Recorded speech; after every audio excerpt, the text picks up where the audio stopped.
In 1999, Elon Musk launched his first startup. Zip2 was so broke he had to borrow $28,000 from his friend's parents. Despite being a failure, the company would be sold for $1 million and become the foundation of one of the largest companies in the world. But how did it all happen? Well, that's what we'll be answering today. The story starts with Elon moving to Silicon Valley and joining an existing startup called Zip2. But it wasn't quite what he thought it was going to be. In fact, the only thing he knew about the company before joining was its name. It was founded by two brothers named Peter Thiel and Luke Thiel. And at the time, they were developing software that would help connect businesses with local newspapers, magazines, and other publications. They already had some pretty big clients on board like New York Times and Knight Ridder. And when Elon joined, he was given the task of convincing more major publishers to use their platform. This wasn't easy by any means, since most of the executives at these publishing houses didn't even know what the internet was. So Elon took to the streets instead and visited them personally. It took a lot of effort, but eventually he got the results the company wanted. But the problem was that Zip2 wasn't really making much money despite having all of these huge clients. That's because their business model was severely flawed. Essentially, they weren't charging their clients directly. Instead, they were taking a commission on every transaction that happened through their platform. But there weren't many transactions to take commissions on in the first place. Since Zip2 didn't actually offer any services, all they did was connect businesses with publishers and then hope that something would eventually come out of it. This obviously wasn't sustainable. And by late 1998, Zip2 was starting to go bankrupt. Despite this, Elon decided to stick around and see if he could save the company. He started working on an entirely new product that would generate actual revenue. His idea was a business directory similar to what we have with Yelp today, except his version would also include a payment system so businesses could easily receive payments online. Around the same time, Elon also brought in another executive from his previous company, PayPal, named Max. Together, the trio started developing a large database of businesses and their information, which they hoped would be the backbone of their new venture. But in order to pull this off, they needed funding. So in early 1999, Elon went to a popular angel investor named Peter Thiel. He explained his idea for a business directory and asked for $20. Thiel liked the pitch and agreed to fund the project. However, he made one crucial stipulation. He didn't want Elon to work on two separate projects. If he wanted funding, he would have to abandon Zip2 and focus on the new venture. Elon agreed to these terms, and with $20,000 in hand, he set out to build a new business. It took a couple months, but eventually they finished development and launched the website in April of 1999. The response was not good. Only 4 businesses signed up in the entire month. Clearly, this wasn't going to work, so Elon tried pitching the product to more investors. Unfortunately, though, none of them were interested. Most of them thought the idea was too similar to existing business directories, and with not much traction to show, Elon wasn't able to raise any capital. He was now almost out of options. At this point, Elon decided to return to his previous job at PayPal. But he didn't just want to work for them. He wanted to buy them. You see, Elon never actually left PayPal when he went to work at Zip2.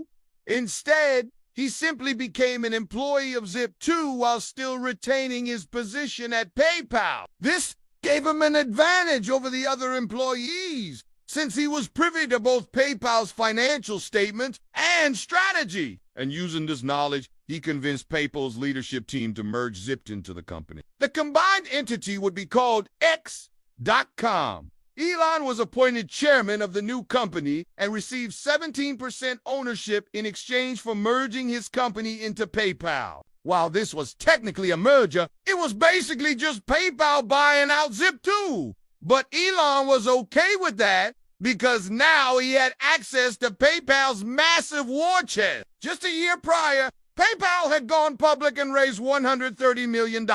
Now, Elon was planning to use some of that money to fund X.com, but PayPal's leadership team wasn't exactly thrilled about this idea. You see, from their perspective, PayPal was a stable and profitable business that wasn't in need of any risky ventures. On the other hand, X.com was basically just a risky venture, so it was only natural that they wouldn't be comfortable with throwing money at it. But Elon wasn't afraid to take on the risk. Instead of using PayPal's cash, Elon withdrew his own shares in the company and sold them. He then used this money to hire engineers and web developers and try and grow. X.com/things were moving along well until the dot-com crash hit in early 2000. Overnight, PayPal's stock price plummeted from $12 to just $4 per share. This meant Elon's stake in the company was now worth just $15 million.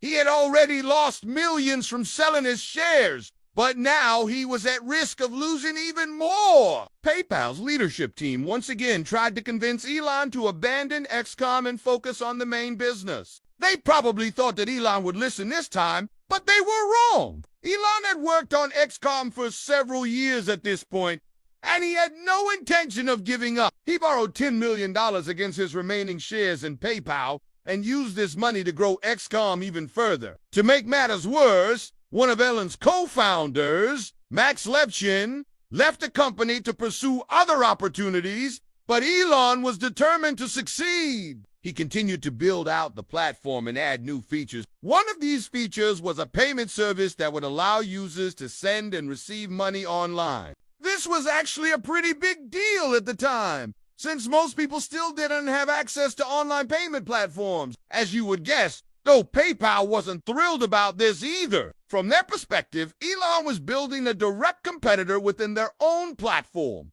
But Elon didn't care. He was committed to growing XCOM no matter the cost. Eventually, his efforts paid off, and XCOM started seeing some real traction. They didn't release any numbers, but it's safe to say that they were making enough money to be considered a viable business. But the problem was that their success came at a cost. PayPal's stock price had crashed from $12 to just $4 per share. Elon had already lost millions from selling his shares. As a result, he had no choice but to return to PayPal and strike a new deal. Once again, Elon pitched a merger between XCOM and PayPal, but this time he offered to buy out PayPal instead of the other way around. PayPal's leadership team agreed to this deal, but only on one condition. Elon would have to bring in an outsider to lead PayPal. This person would be none other than Peter Thiel. With that, Elon stepped down as CEO and handed the reins to Thiel.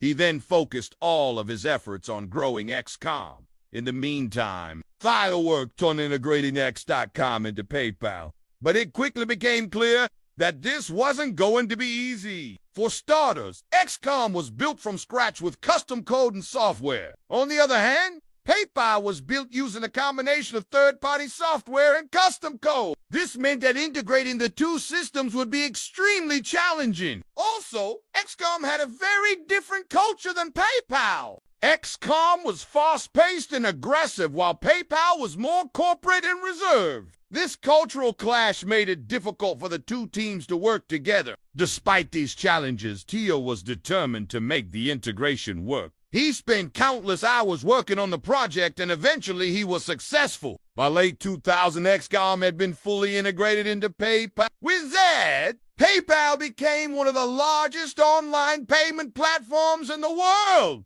But there was one major problem. You see, XCOM and PayPal each had their own online payment services. But now that they had merged, they needed to decide on one payment service. After much deliberation, they chose XCOM.